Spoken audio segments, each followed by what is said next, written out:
Hai, kembali lagi di channel Andre Tuan, di mana kita bisa belajar tentang cara mencari dan cara mengolah uang, karena saya percaya bahwa ini adalah dua kunci untuk mencapai tujuan finansial kita masing-masing. Dan pada hari ini saya akan sharing tentang, kelihatan gak sih judulnya? Punya mobil bikin bangkrut. Yuk kita diskusi bareng.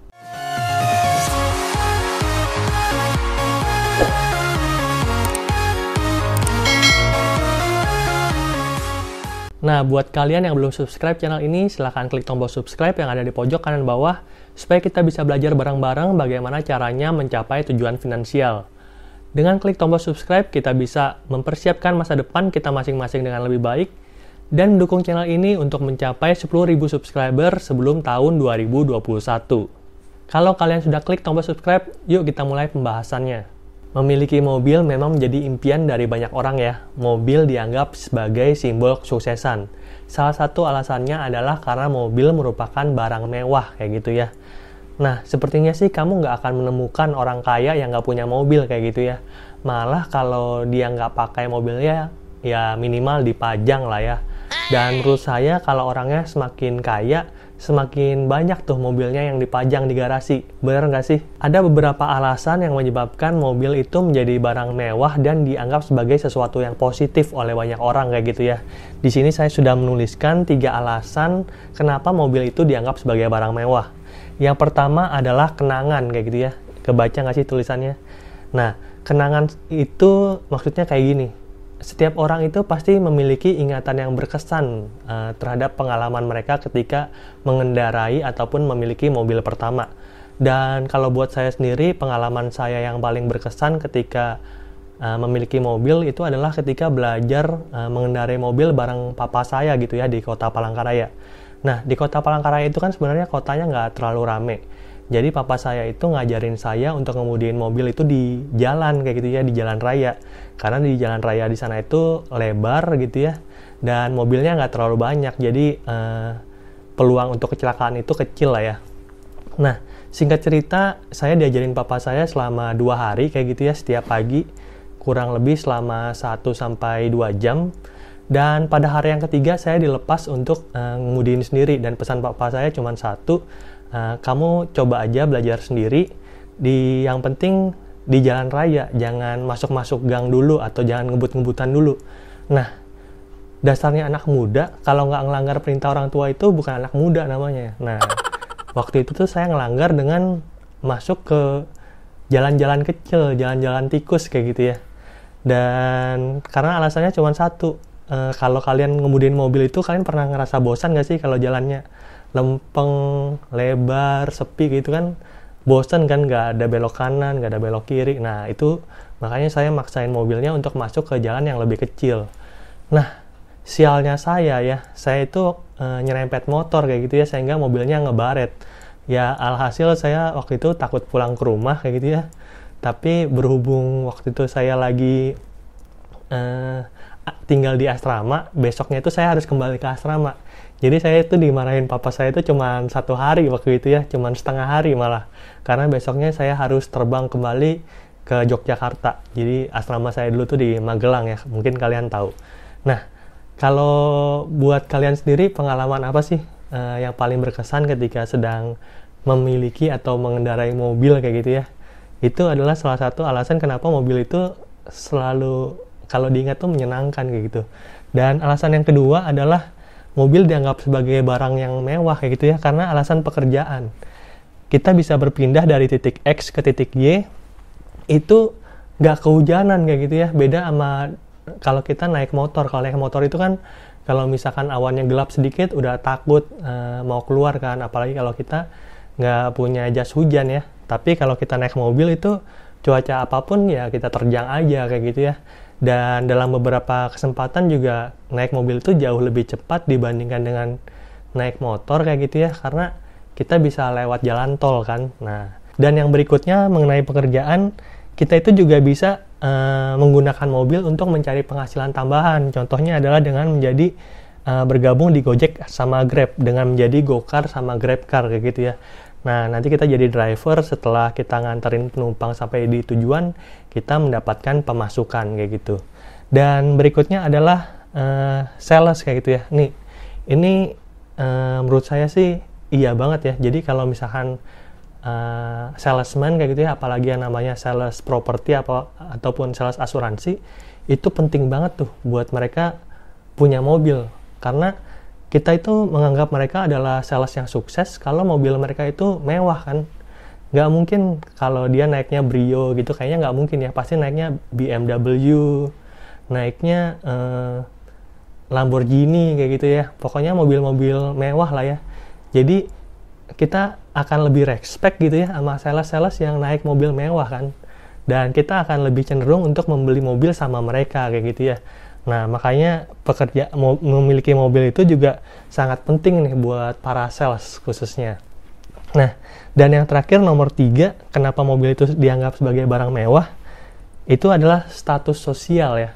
Iya nggak sih? Ini sebenarnya berhubungan juga sih sama sales. Jadi orang yang memiliki mobil itu akan dianggap memiliki status sosial yang lebih tinggi dibandingkan dengan mereka yang enggak kayak gitu ya. Nggak peduli tuh mobilnya mau dibeli secara tunai ataupun secara kredit, yang penting lu kalau ketemu naik mobil aja. Nah itu tuh udah kelihatan keren banget kayak gitu. Nah ini adalah beberapa alasan kayak gitu ya, kenapa orang-orang itu pengen banget punya mobil, kenapa banyak orang itu mengimping-impikan untuk memiliki mobil kayak gitu ya. 3 alasan ini, kenangan, pekerjaan, sama status sosial. Dan kalau kalian sendiri, menurut kalian mana sih yang menjadi alasan kalian untuk memiliki mobil kayak gitu ya? Kalau mungkin kalian sudah pernah ataupun belum pernah, ceritain aja alasan kalian di kolom komentar kayak gitu ya. Nah, sebelum kita masuk ke pembahasan yang lebih jauh kayak gitu ya, saya ingin membahas tentang beberapa fakta menarik mengenai mobil. Di sini kelihatan lah ya tulisannya. Yang pertama adalah 1 juta. Jadi sebenarnya jumlah mobil yang terjual di Indonesia itu sebanyak 1 juta unit setiap tahunnya kayak gitu ya, atau sekitar 80 sampai 90 ribu setiap bulannya. Nah, itu kebayangan bahwa banyak banget sebenarnya yang kejual di Indonesia kayak gitu ya. Dan dari fakta yang menarik adalah jumlah atau harga mobil yang banyak terjual itu adalah kisaran 250 juta kayak gitu ya. Berarti omset penjualan mobil di Indonesia adalah 250 triliun. Kita bisa melihat bahwa industri mobil ini adalah industri yang gede banget kayak gitu ya di Indonesia. Dan ini hanya dari penjualan mobilnya aja. Padahal banyak loh industri-industri turunan dari penjualan mobil ya. Seperti contohnya penjualan suku cadang, terus penjualan asuransi mobil, terus adalah kredit mobil. Nah itu tuh kan banyak banget kan, berarti industri turunan dari 250T ini. Mungkin nilainya berarti industri mobil itu jauh lebih gede daripada 250 triliun.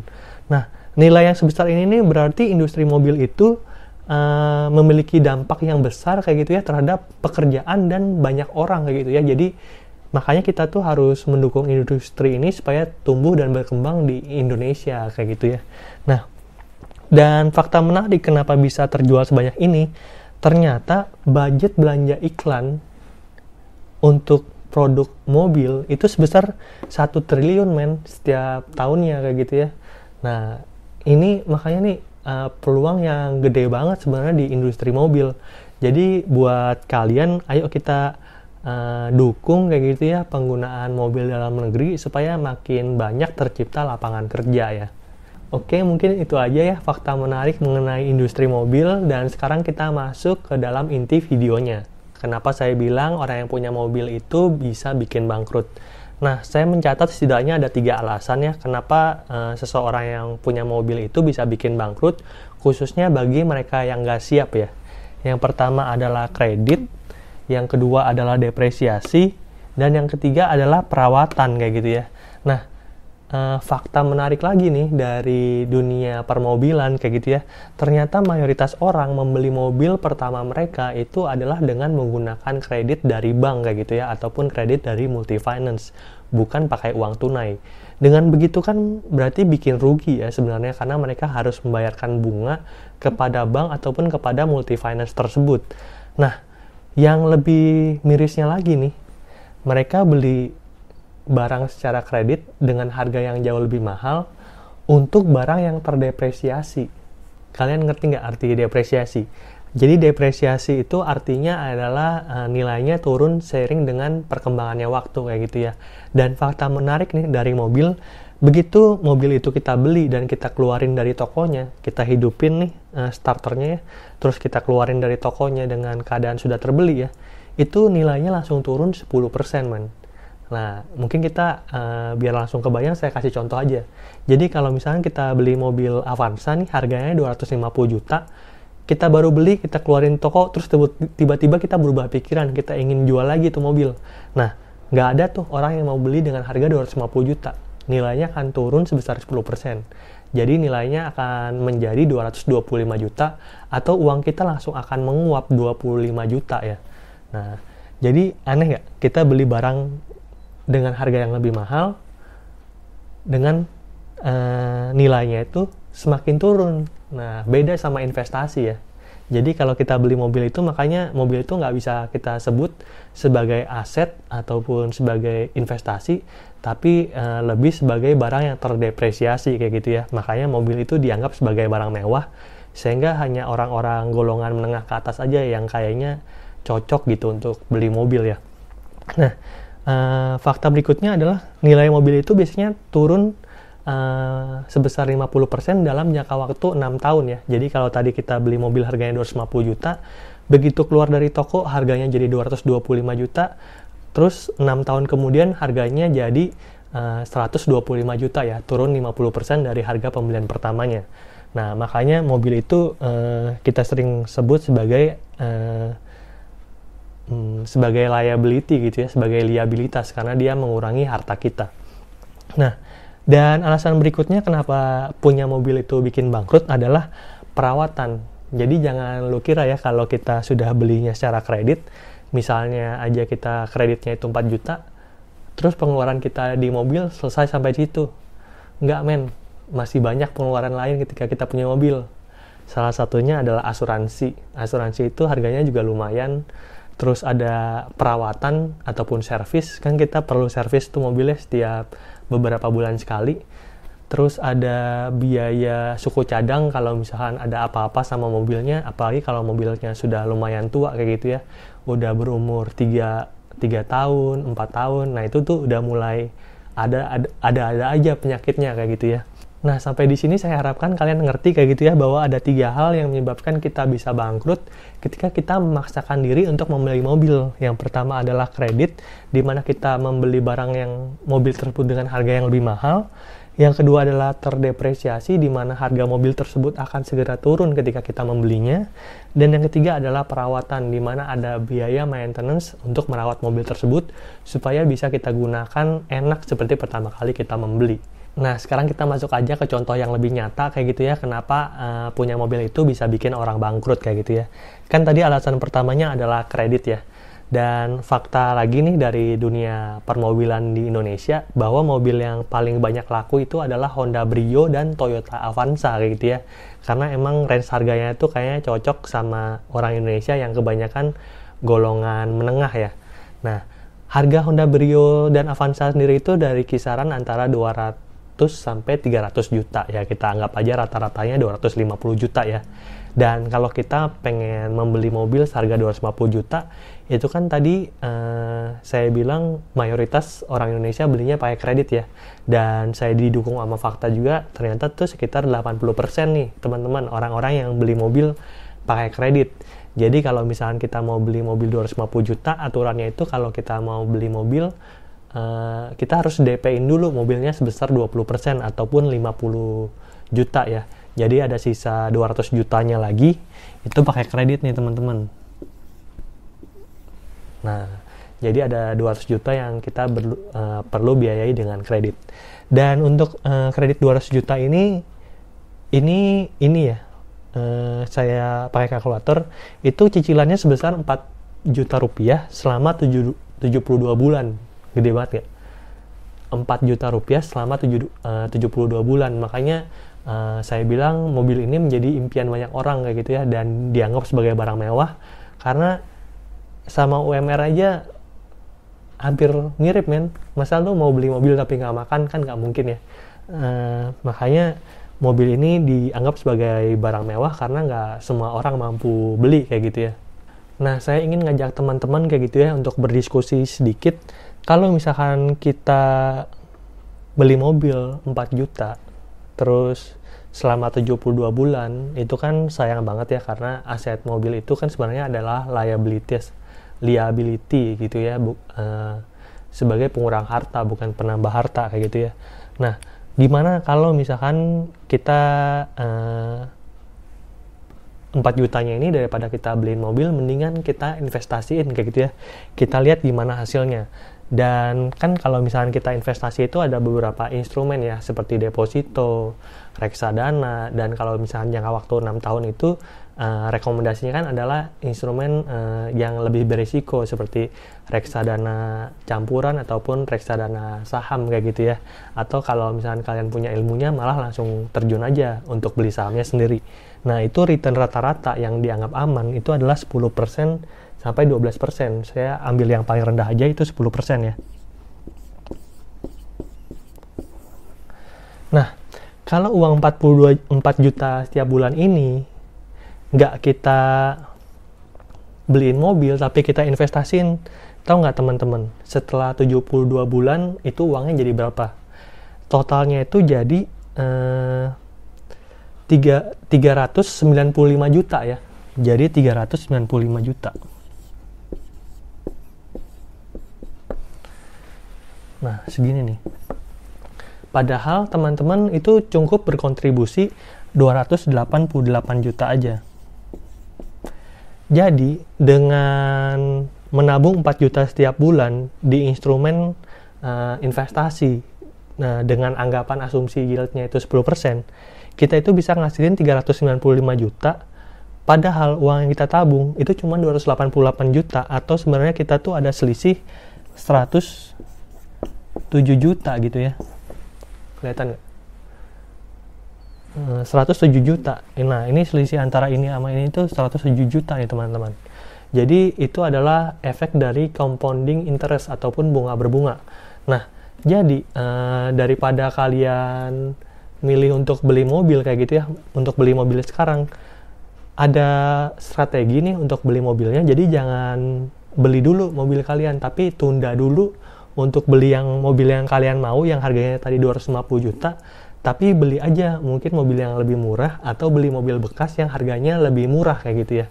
Nah, dengan begitu selisih uang cicilannya ini bisa kalian pakai untuk investasi kayak gitu ya.